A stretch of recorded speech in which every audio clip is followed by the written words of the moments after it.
예수님의 이름으로 기도드립니다. 아멘. 좋은 아침입니다. 자, 서로 우리 앞에 한번 돌아보며 말은 하지 마시고 우리 눈과 눈으로 한번 인사하도록 합니다. 사랑스러운 눈으로 하나님은 당신을 너무나 사랑합니다 하는 이런 눈길을 좀 보내주셨으면 좋겠습니다. 자, 얼마만큼 하나님이 우리를 사랑할까요? 하늘만큼, 땅만큼이겠죠? 하나님이 우리를 사랑하시는 그 사랑은 불변의 진리입니다. 왜냐하면 하나님은 사랑이시니까요.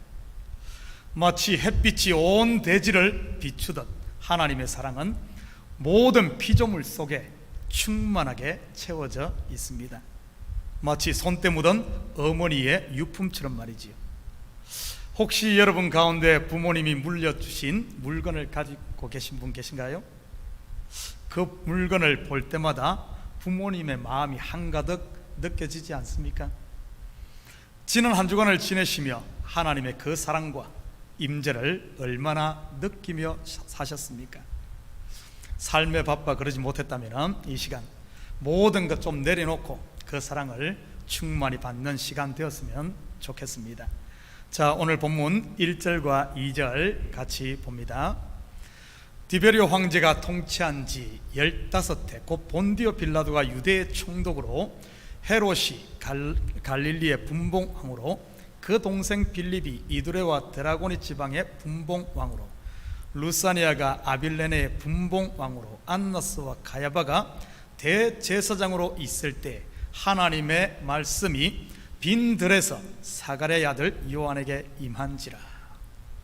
당시 천하를 호령하던 로마 황제 티베리우스로부터 시작해서 3살 박이 어린애들까지 알 만큼 유명한 그 시대를 움직이던 권력자들의 이름이 다 소개됩니다.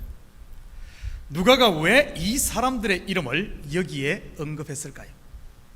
아마 누가복음의 기록이 역사적 사실임을 강조하기 때문이겠죠. 그런데 그것만이 다는 아닌 것 같습니다. 더 중요한 영적인 메시지가 있지요. 하나님은 세상의 왕들을 세워 그들을 통해 일하시지요. 로마서 13장 1절입니다.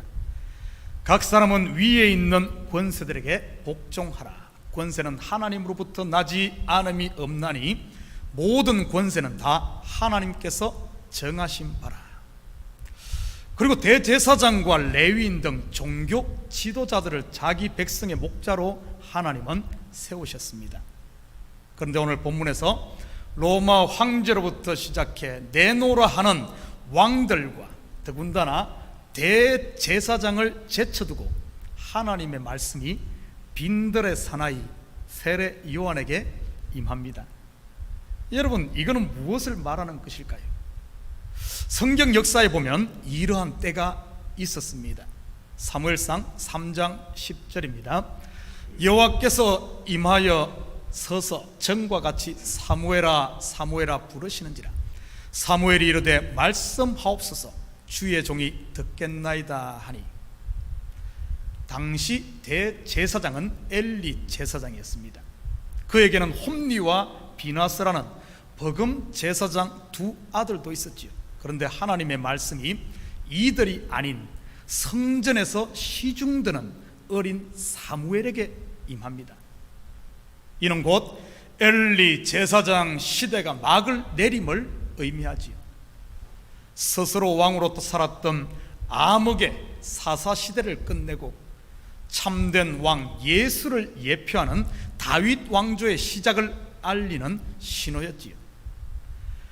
대제사장인 안나스와 가야바 대신 하나님의 말씀이 빈들의 요한에게 임했네요. 역사의 새로운 시작을 알리는 신호입니다. 바로 율법의 종로로 타던 시대에서 은혜의 자유의 시대로 말이죠. 여기서 우리는 하나님의 일하심을 잠시 엿볼 수 있습니다. 당대에 내노라 하는 권력자들 다 제쳐두고 광야에서 지내던 요한을 들어 쓰시네요.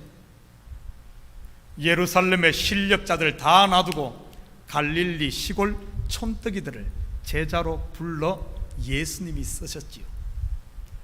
화려한 명문가 출신 사울 대신에 베들레헴의 출신 목동 다윗도 사용하신 하나님입니다.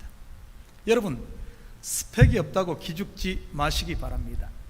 사실 세례 요한은 광야에서 언둔 생활을 하던 사람입니다. 그런데도 하나님께서 그를 픽업하셔서 메시아의 길을 예비하는 여자가 낳은 자 중에 가장 큰 자로 쓰셨지요. 빈들의 세례 요한에게 임한 하나님의 말씀에 대해 좀 더 우리 깊이 살펴보도록 하겠습니다. 우리말 빈들로 번역된 히브리어는 미드바르라는 이 광야라는 말입니다. 전에 한번 우리가 이 부분에 대해서 공부했듯이 이 미드바르라는 이 단어는 말씀이라는 히브리어 드바르와 아주 유사하며 어근을 같이 하고 있죠. 곧 광야는 하나님의 말씀이 임하는 장소이지요. 광야는 아무것도 의지할 것 없는 그런 곳입니다.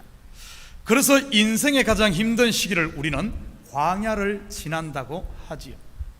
아무것도 의지할 게 없으니 하나님만 바라보게 되는 곳, 세상의 소리가 들리지 않는 그곳에서 바로 하나님의 소리가 들리지요. 신약의 언어로 친다면 골방이라고도 할 수 있겠네요. 야곱도 이 광야에서 하나님을 만나지 않았습니까? 집을 떠나 빈들에 노숙할 그때 하늘 문이 열리고 하나님의 음성을 듣잖아요. 모세도 애굽의 화려한 왕궁이 아닌 광야에서 하나님을 만납니다. 사도 바울 또한 다메섹 도상에서 예수를 만난 후 3년간 아라비아 광야에서 생활하지요. 여러분 중에 지금 광야를 지나고 있는 분 계신가요? 지금이 바로 하나님의 말씀을 들을 때요, 하나님을 만날 때인 줄 믿습니다. 빈들의 요한에게 말씀이 임한 것 속에서 우리는 또 하나의 중요한 메시지를 발견할 수 있습니다. 여러분, 이스라엘 백성들에게 빈들 하면 무엇이 떠오르겠습니까?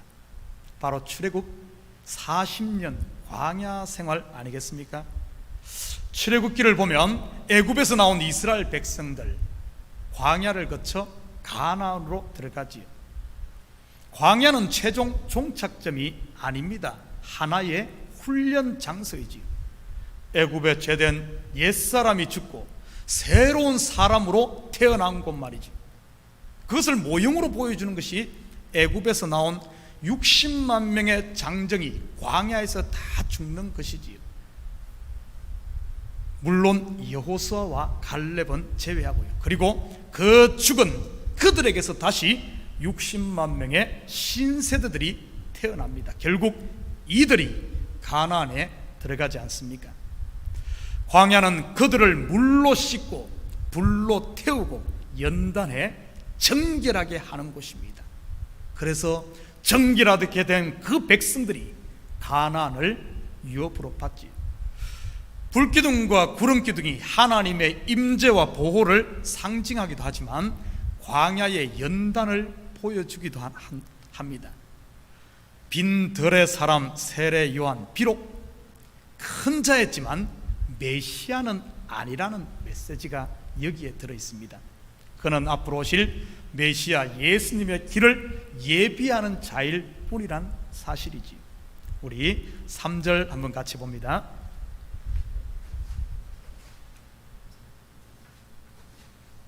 자, 3절. 요한이 요단강 부근 각처에서 와서 죄 사함을 받게 하는 회개의 세례를 전파하니. 자, 요단강에서 베푼 요한의 세례, 시사하는 바가 아주 큽니다. 출애굽 앞 이스라엘 백성이 광야 40년 마지막 관문이 어디였습니까? 바로 이곳 요단강입니다. 이곳을 건너면 하나님께서 약속하신 그 땅 가나안이었지요. 세례 요한의 회개의 물세례를 받게 되면 바로 약속의 땅인 가나안의 실체 되신 예수 그리스도를 만남을 말하지요. 사랑하는 성도 여러분, 여러분의 죄가 생각나 그 죄 때문에 괴로워하십니까? 지난날의 잘못과 허물 때문에 힘들어하며 후회하십니까? 죄에 매일 넘어지는 자신을 보며 하나님이 원망스럽습니까? 그게 바로 축복의 통로라는 사실입니다.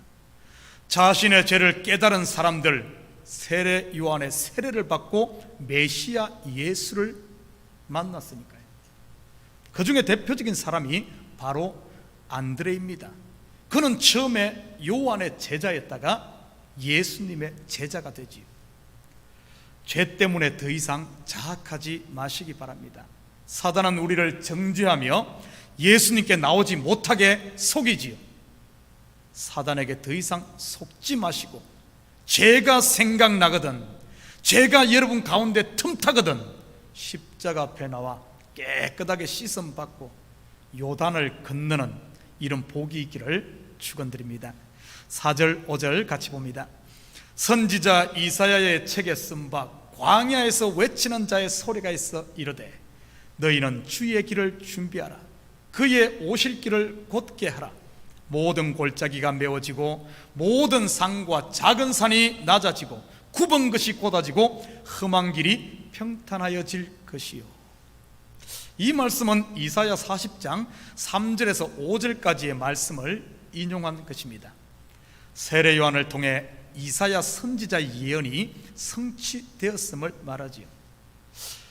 그리고 예수 그리스도는 만왕의 왕으로 오심을 보여주는 말씀입니다. 고대 사회에서 왕이 행차할 때 선발대가 앞장서서 높고 험준한 산과 낮은 계곡을 다 메웠습니다. 왕의 길을 편안하게 하기 위해서요. 만왕의 왕 되신 예수님은 사람들의 마음의 길로 오시는 분입니다. 그러기에 사람의 마음의 길을 닦는 일을 세례 요한이 했지요. 그렇다면 우리의 마음의 길을 한번 살펴보십시다. 왕이신 예수님이 오시기에 잘 닦여진 하이웨이인지 아니면 꼬불꼬불한 산길인지 말이지요. 가끔 한국에 방문하면 지금도 그곳에서는 길을 많이 내고 있는 것을 보게 됩니다. 갈 때마다 새로운 고속도로가 하나씩 생겨나더군요. 고속도로를 낼 때 보면 제일 먼저 청량을 합니다. 그리고는 골짜기마다 여기저기 교량을 먼저 세웁니다. 때로는 산을 뚫는 터널 공사를 하고요. 군데군데 그런 작업이 마무리되고 나면 본격적으로 하이웨이 곧은 하이웨이 길을 내지요. 오늘 본문에도 모든 골짜기를 메우라고 했네요. 사람들 마음에 깊게 파인 골짜기가 무엇일까요? 아마 상처 같은 것 아닐까요? 사랑하는 이가 떠나고 사업에 실패하고 친구에게 배신당하고 부모에게 학대받고 이런 것이 다 상처이지요. 그런데 성경에서 말하는 골짜기는 이런 것이라기보다는 신앙과 더 큰 연관이 있는 것을 말합니다. 바로 종교 지도자들에게 받은 상처 말이지요. 예수님 당시를 한번 볼까요? 사실 이스라엘 백성에게 있어 그들의 마지막 의지 대상이 누구겠습니까? 바로 하나님의 종들, 종교 지도자들 아닙니까? 로마의 압제에 시달리고 가난과 질병에 지친 그들이 누구를 찾았겠습니까? 제사장들, 레위인들, 서기관들 아니었겠습니까? 하나님께 구하기 위해서 말이죠. 요즘 말로 하면 성도들에게 있어 교회는 마지막 보루입니다. 여러분도 뭐 알다시피 다 하겠지만은 안 되면은 여러분이 막 하다 안 되면은 제일 마지막에 목사에게 찾아오지 않습니까? 사실 제일 먼저 찾아와서 함께 기도하고 상의해야 되는데 대부분 보면은 뭐 제일 마지막에 좀 그러지 말고 일찍 오셔서 같이 기도하면서 그래요.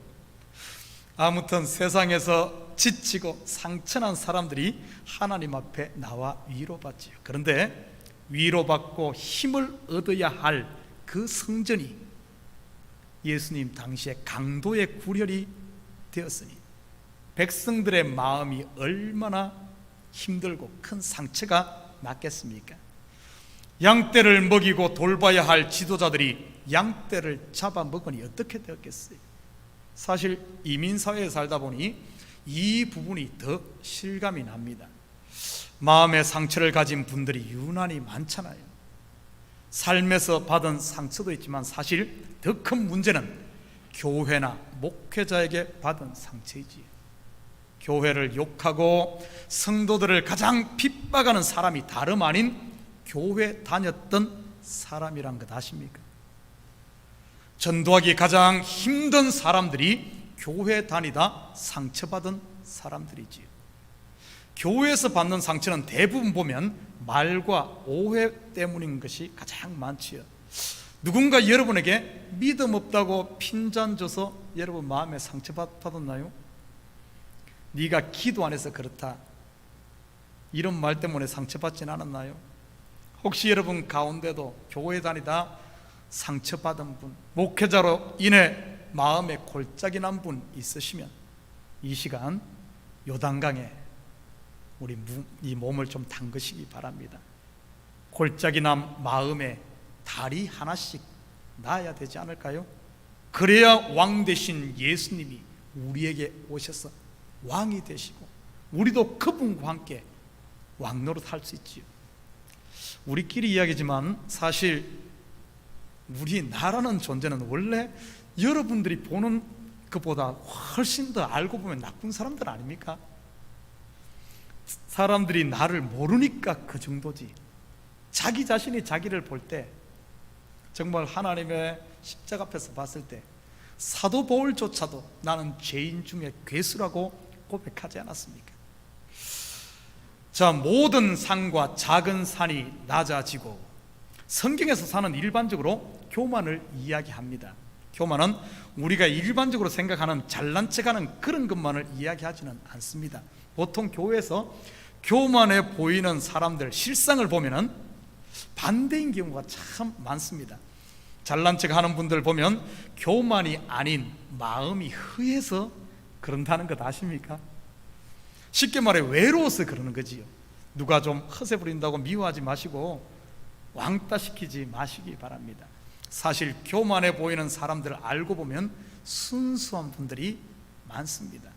순수하니까 그렇게 다 티가 나는 것이죠. 사실 정말 무서운 것은 겸손으로 포장된 교만이지. 얼마나 잘 포장을 했던지 본인도 모르는 경우가 태반입니다. 바로 영적인 교만 말입니다. 기도 많이 하시는 분들, 앞에서 일 많이 하시는 분들 정말 조심해야 됩니다. 그런 측면에서 제일 위험에 노출되어 있는 사람이 목회자입니다. 우리 자신을 한번 점검해 보시기 바랍니다.